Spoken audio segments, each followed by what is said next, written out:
Liverpool 1, Arsenal 0.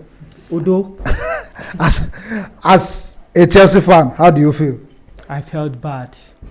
Why did you feel bad? I was expecting new, Kondo.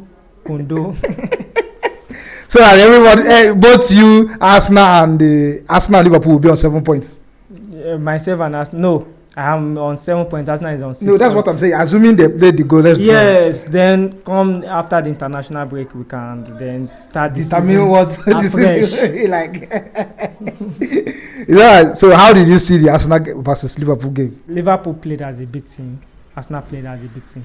So what differentiates the team tonight is just one moment, just the free kick. But overall, Arsenal played. They played a very big, good game. So going into it, did you see that Liverpool with what they played today against Arsenal? This is their biggest game this season. Do you see Liverpool as that team that will still defend their crown this season? Over the years, Liverpool have shown they are up to the task. They have always lost the league to Man City with a point, few points, and the likes because Man City are extraordinary. But this season, they are competing with the likes of Arsenal. So, but if you look at the Arsenal style of play, they like to play their pattern. Arsenal just want to play their pattern, and in some game, you just have to like drag out the points, irrespective of the opponent. There are some games you cannot dominate. You just have to need the 3 winning. points. You just have to win. So that is what differentiates them with Liverpool. But Liverpool have always shown they are a big team. Arsenal made a lot of signings, about 8 signings during the transfer window, and still they could not get a point against Liverpool at Anfield. Looking at Arsenal, do you see Arsenal that team that will end in second position again this season, or do you see them winning the league finally this season? As I said earlier, the only difference is the free kick. Liverpool, and they played at Anfield, and still yet Arsenal showed their capability. They dominate the game. They played very well. So Liverpool compared to Arsenal is the mentality. Liverpool just want to get the 3 points or play out a draw. That is what differentiates them from Arsenal. So Arsenal, I don't see them winning the league. Second position is just their normal. Because if you look, joke apart now, if you look at what the two teams plays out, if you look at Arsenal's style of play, they played better than Liverpool tonight, this evening. But just that you can't just keep dominating games. You cannot. I just want to dominate. There are some games you just have to play dirty like Mourinho. Just get the 3 points and go back to your house. So that's what happened tonight. So if they continue like this, they should just be comfortable with getting their second position and drinking water with it. Let's get into your team, Chelsea. We missed your game yesterday due to events. We look at your game against Fulham. You picked the 2 points. You picked the 3 points with two goals. No reduce our points. You picked the 3 points with 2 goals, with a lot of controversies surrounding the winning, including the goal that was cancelled on behalf of Fulham when they scored, and also the penalty that was given to Chelsea. Let's look at the goal that was cancelled. Do you think that goal should have stood, or should it have been cancelled? The goal, the referee made his decision actually, and for the referee it's a goal, but the VAR, that is the video assistant, there was a stamp on the Chalobah. If you look at that during the flow of play, they can't just rule that out. I don't know why they actually banned the guy or give him sanction. If you look at that board, that is the right score. It's the right score. You can't just with the ball already. Why will you stamp your leg on someone? Liverpool, Chelsea, that is in the Carabao Cup final. The last 2 years or last 3 years or so, if I can remember, there was a stamp on Chalobah, and there is no red card. There is no, but this is football.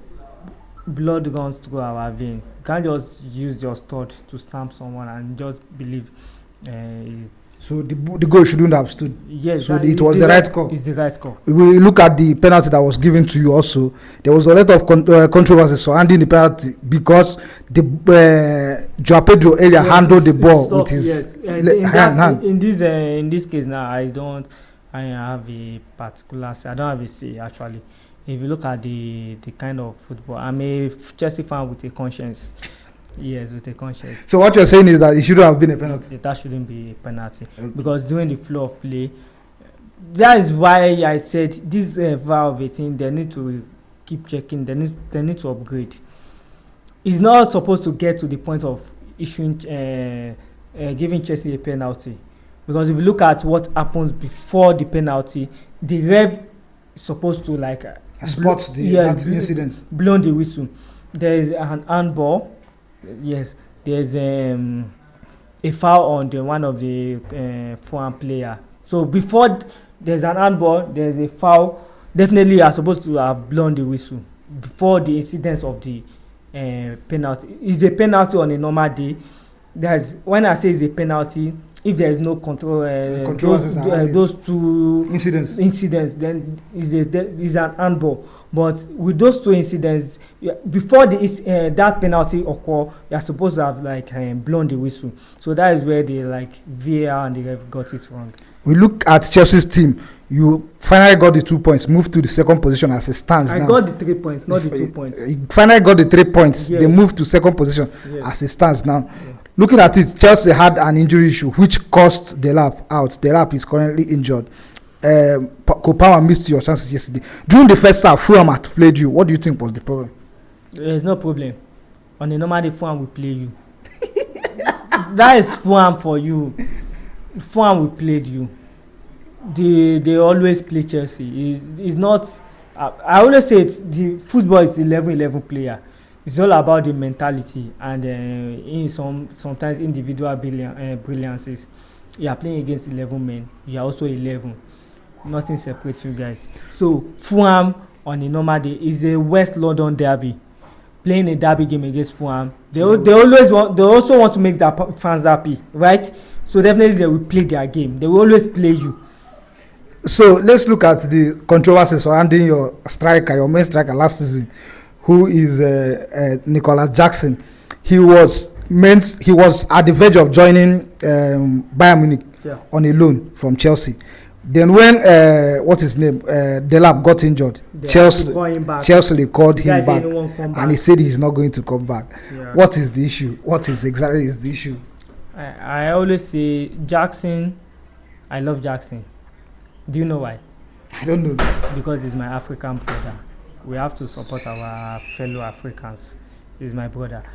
The only issue Jackson has is that he misses a lot of chances. Jackson misses a lot of chances. That is the only problem he had. But I want Jackson back to the team. I want him back to the team. If he has to come into the team again, Chelsea fans will start the criticism of always criticizing him when he misses a goal. This affects him mentally, which is one of the reasons why he wants to leave Chelsea at the moment. Why he go miss goal? He's a human. He's a human being. Even Ronaldo and Messi do miss goal. They miss goal. Ronaldo will miss 2 chances. Jackson will miss 11. He will miss 11. So that is just it now. But I know when he comes back, the lap is injured. He's competing with Joao Pedro. Joao Pedro is a Brazilian, Agbabola. But I believe whenever Jackson is a good addition to the team on a normal day. When Jackson was bought from Villarreal, I believe he's supposed to play as maybe a winger or assistant striker, not the main striker. You can't expect someone like Jackson to give you 20 goals in a season. But he has proven that, okay. But he scored 30 goals in 2 seasons for Chelsea. Yeah, that's what I'm trying to say. He has proven that he can actually do it. What is remaining is him upgrading his style of play. Try to upgrade his finishing. So when he comes back, I believe Jackson will actually do better. We look at your midfield. You missed out on signing Simmons, Xavi Simmons, which was your target, but you missed out. We look into that Fulham game. Fulham dominated Chelsea in that midfield because I think Chelsea was lacking that player which will bring tranquility into that midfield, which you missed. Do you think that Chelsea should, at this point, today is the deadline day for the transfer window? Do you think that Chelsea should at least bring in a creative midfielder into that midfield? Because we still have FA Cup, Carling Cup, Champions League, and Premier League to play. Palmer is out injured, actually. Chelsea don't get like full community already. But that midfield, that particular number 10 position is missing. Yes, we have. Who do you expect Chelsea to sign? It's on you. I don't know. I don't want Chelsea to sign anybody. So who is going to play that position? They can, if there is nobody to play, bring someone from the academy. Yes, if you look at the kind of squad we had now, those guys, the kind of player, they are the type of player you can like convert. Then with a good coach, you can like convert them to a particular position and give them instruction and tell them to play. Estavo is a winger. João Pedro is a striker, but João Pedro can play as a 10. João Pedro can play as a 10. It's just if you have a player like Pep, like Guardiola, these are Jose Mourinho, they can convert players to suit their style of play. So Chelsea as a team, we had a lot of players. And these players they are the kind of players you can blend to suit your style of play. We have more than 50 players, though. So a team having more than 50 players should like pick a person. Kopama is not available. You can convert someone to that position, or you bring someone from the academy. Chelsea we had a good academy. But you should not compare academy football to professional football, where a consistency in performance and in thinking and in articulation is needed. Most of these players you are talking about also comes from one academy or the other. Yeah, Yama is from La Masia. Yeah, La Masia. James is from Cobham. Jaloba is from Cobham, and they are in the first level. Kowi is from Cobham, right? Palmer is from Man City Academy. So these players are also from one academy or the other, right? So if you look at Chelsea level, it's like we have more of academy players, except from the guys that just comes in. So even Delap is in Man City. It's from Man City Academy. So a player has to start from academy. It's not that the player will be a starting 11 like that. But since Kopama is injured, it's someone you introduce during the game and you give him a chance to prove himself. If he's not proving, you have enough from the academy. Chelsea are now on the second position. Last season, you pushed Liverpool into that table. You pushed Liverpool to the wall till around December when you lost grip on the second position, and Liverpool gained the first position and they finally won the league. So I'm asking you, do you see Chelsea pushing Liverpool to the wall as it stands? You are in the second position. Finally, after the international break, we go again. Do you see Chelsea pushing Liverpool to the wall, at least to overtake Liverpool in a few weeks' time? Chelsea cannot push Liverpool for now. So if you say Chelsea cannot push Liverpool now, are you saying that Liverpool has a better squad and a better team than Chelsea? A team that won the league last season, as there's what we call in Nigeria, we say Mora Eye. So Liverpool had this Mora now. They are good. They bring new introduction. Their key players are still available. And Chelsea, if you look at Chelsea are more better when it comes to knockout games. Even during Pochettino, we made the Carling Cup final. So we are good when it comes to knockout games. But when it comes to consistency in the league, that's where the problem comes in. So what must Chelsea do to improve consistency? I don't know what they should do for now. Because if you look at our board just wants to make money and they just want to be in the spotlight and also be that big team for now. No, it is a process. You can't just say buy this, buy that. No, that is what affects a team. For now, the players should keep doing what they are doing and grind out results. That just is. Arsenal is when the ranking forgot that we are ahead of Arsenal. Arsenal are still in a even more better position to go ahead of Chelsea. But I believe when it comes to knockout games like cup competition, Chelsea knows how to play that better. But come next season, we believe with introduction of new players and more experience. Enzo Maresca still needs to gain more experience. So from there, we know where we are going. So you don't see Chelsea winning the league this season? I want Chelsea to win the league as a Chelsea fan, actually, but the expectation is not that high. It's not that I'm not Arsenal. When I say I'm not Arsenal, is that they dream more than their capability. they always dream. Every season is their season that never comes. So, but Chelsea, I believe we can do it, but the expectation to Chelsea fans across the globe, the expectation should not be that high.